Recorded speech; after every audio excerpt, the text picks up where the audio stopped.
अब लगभग महाराष्ट्र चुनाव के बाद सब कुछ साफ हो गया है। दरअसल चोरी बहुत दिनों तक पकड़ी नहीं जाती है। ईवीएम सेटिंग की तो बात छोड़िए, अब साफ हो गया है कि महाराष्ट्र में चुनाव हुआ है वो सबसे बड़ा स्कैम है।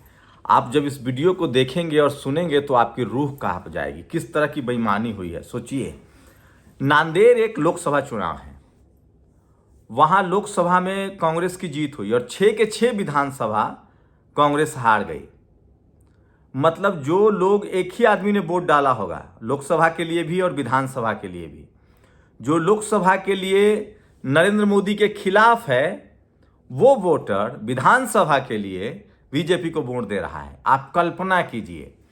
वही एमएनएस के एक कैंडिडेट हैं, उनका कहना है कि उनको 2 वोट मिला, जबकि उनकी बेटी, पत्नी, वो खुद का वोट था। और एक गांव था जहां एक भी वोट नहीं मिला। वहां के लोग सड़कों पर उतर गए हैं और वो कह रहे हैं कि क्या मेरा वोट कहाँ गया। सोचिए, महाराष्ट्र के अवधान गांव के 70% लोग जो कह रहे हैं, ये तस्वीरें हैं जो साफ साफ कह रहे हैं कि भैया मेरा वोट कहाँ गया। तो सवाल है कि क्या लोकतंत्र पूरी तरह से हाईजेक हो गया है। पहले तो सिस्टम का दुरुपयोग, तमाम, सोचिए नेक्सस है। ठीक कहा है राहुल गांधी ने कि ये नेक्सस है कास्टिज्म का, ब्यूरोक्रेसी का। ये नेक्सस है कास्टिज्म का, ब्यूरोक्रेसी में बैठे जातिवादी, जुडिशियरी में बैठे जातिवादी और चुनाव आयोग में बैठे जातिवादियों ने यह साफ कर दिया है कि ये चुनाव किसी भी कीमत पर बीजेपी को जीतना है। तो अब आप कल्पना कीजिए कि डेमोक्रेसी नहीं बची हुई है और जानबूझकर, ये भी अब लोग कह रहे हैं कि जानबूझकर 2 राज्यों का चुनाव कराया जाता है। और ये नहीं कि दूसरा राज्य आपको फ्री में दे दिया जाता है, वहां फेयर चुनाव होता है। और फेयर चुनाव झारखंड में हुआ तो बीजेपी ने पिछली बार 25 सीटें जीती थी, इस बार 21 सीटें पर सिमट गई। मतलब एक तो बड़े चुनाव में बड़ा स्टेट टारगेट किया जाता है। महाराष्ट्र में राज ठाकरे की पार्टी के कैंडिडेट राजेश एरुणकर का कहना है, मैं यहाँ का स्थानीय निवासी हूँ, मेरे घर में 4 वोट हैं, मैं, मेरी पत्नी, मेरी बेटी और मेरी माँ, और ईवीएम में मुझे सिर्फ 2 वोट मिले। ऐसा कैसे हो सकता है कि मेरी माँ या पत्नी या बेटी ने मुझे वोट न दिया हो। ये मैं नहीं कह रहा हूँ। सोचिए, इस तरह की गड़बड़ियाँ हुई है। इसका मतलब है कि इस देश में डेमोक्रेसी हाईजेक कर लिया गया है। और ईवीएम लोकतंत्र के लिए क्यों खतरा है, आप इस बात को समझिए। महाराष्ट्र विधानसभा चुनाव के साथ नांदेड़ लोकसभा सीट पर उपचुनाव भी हुआ। कांग्रेस नांदेड़ में लोकसभा उपचुनाव जीत गई, लेकिन उसी दिन नांदेड़ की सभी 6 विधानसभा सीट हार गई। क्या? क्योंकि पूरा इंटरेस्ट विधानसभा सीट पर था गैंग का। तो सोचिए, ये तस्वीरें सब कुछ गवाह है। महाराष्ट्र के एक गांव में कांग्रेस को 0 वोट मिला। अब गांव वाले कह रहे हैं कि वोट तो हमने कांग्रेस को ही दिया, तो ये शून्य कैसे हो गया। सड़कों पर लोग निकल रहे हैं, एकदम साफ है ये बेईमानी है और आप इसकी कल्पना नहीं कर सकते हैं। और ये इतनी भयानक बेईमानी है जिसका आप कल्पना भी नहीं कर सकते हैं। तो ये सबसे बड़ी खबर है। सोचिए, ये है वो कैंडिडेट, ईवीएम में मुझे 2 वोट मिले, क्या मेरी पत्नी, माँ और बेटी और खुद मैंने वोट नहीं दिया। ये एमएनएस के राजेश एरुकर हैं जिन्होंने वोट किया था। पूरा का पूरा गांव, सोचिए, पूरा का पूरा गांव जो है वो धरने पर है। और आप कल्पना नहीं कर सकते हैं कि इस तरह की बेईमानी हो रही है। और इसको लेकर पूरा बाकायदा एक लंबी चार्जशीट तैयार की जा रही है। इसका मतलब है कि सब कुछ खत्म हो चुका है। चुनाव एक ड्रामा है, ढकोसला है। और इसके पीछे का जो नेक्सस है वो जातिवादी नेक्सस है, ब्यूरोक्रेसी नेक्सस है। और चुनाव में इनकी चोरी न पकड़ी जाए इसलिए जानबूझकर संभल घटना कराई गई। तो नेक्सस कैसे काम करता है वो बता रहा हूं। एससी एसटी ओबीसी के नेता चाहे भी तो ये काम नहीं कर सकते हैं।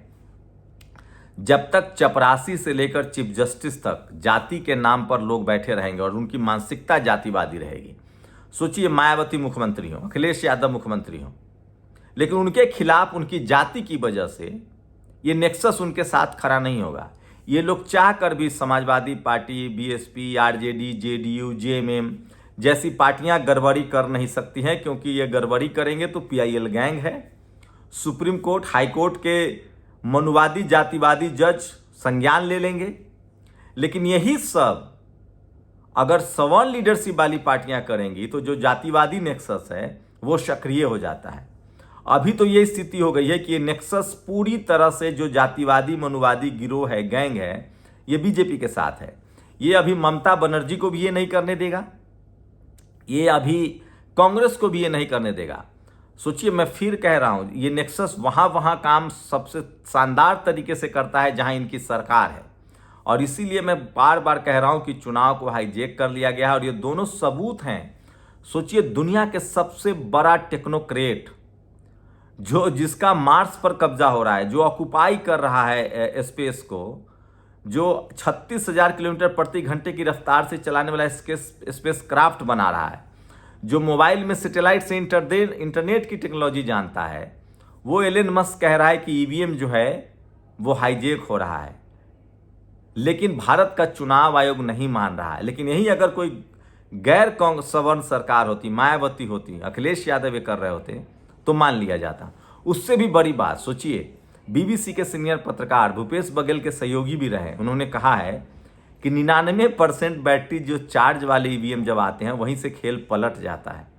सवाल है कि कौन सी ऐसी बैटरी बनी है जो 60%, जहां वोटिंग भी हो, 10 दिन 15 दिन 1 महीने तक वो बक्से बंद भी, ईवीएम बंद भी रहे, और उसके बाद भी उसकी बैटरी 99% 98% तक चार्ज रहे। तो ऐसी बैटरी तो सभी को बताना चाहिए, कार में इस्तेमाल होना चाहिए। तो ये ऐसी बैटरी तो एलन मस्क के पास भी नहीं है। इस तरह की बैटरी का इस्तेमाल तो कार में होना चाहिए, मोबाइल में होना चाहिए। ये तो चुनाव आयोग सबसे बड़ा इन्वेंशन है, भारत सबसे बड़ा खोज कर चुका है। इसका मतलब बैटरी अगर इस तरह की है तो सोचिए, पूरी तरह से इस देश के चुनाव आयोग को हाईजैक कर चुका है। पूरा जातिवादी नेक्सस जो है, चाहे वो ब्यूरोक्रेसी में हो, चाहे जुडिशियरी में हो, चाहे मीडिया का नेक्सस, तो आप जान ही रहे हैं। और इसीलिए जानबूझकर पहले ओपिनियन पोल चलाया जाता है, अब एग्जिट पोल चलाया जाता है, ताकि आपको मेंटली सेटिस्फाई रखा जाए। बीएसपी सुप्रीमो मायावती ने कहा है कि पहले वोट लूटे जाते थे, अब ईवीएम के जरिए वोट लूटे जा रहे हैं। मैं फिर कह रहा हूं, इस देश के जातिवादी मनुवादी पर भरोसा नहीं किया जा सकता है जब तक चीफ जस्टिस से लेकर चपरासी तक, जब तक हर समाज के लोग, हर जाति धर्म के लोग नहीं आएंगे, इस तरह के नेक्सस चलते रहेंगे। और ये पूरी तरह से डेमोक्रेसी को लूट लिया गया है। ये तो साफ है कि पूरा गांव कह रहा है कि हमने कांग्रेस को वोट दिया। ये, और इसीलिए मैं कह रहा हूं, कई बार ईवीएम भी, अब ये मत कहिए कि ईवीएम के खिलाफ सिर्फ कांग्रेस है या बहुजन दल है।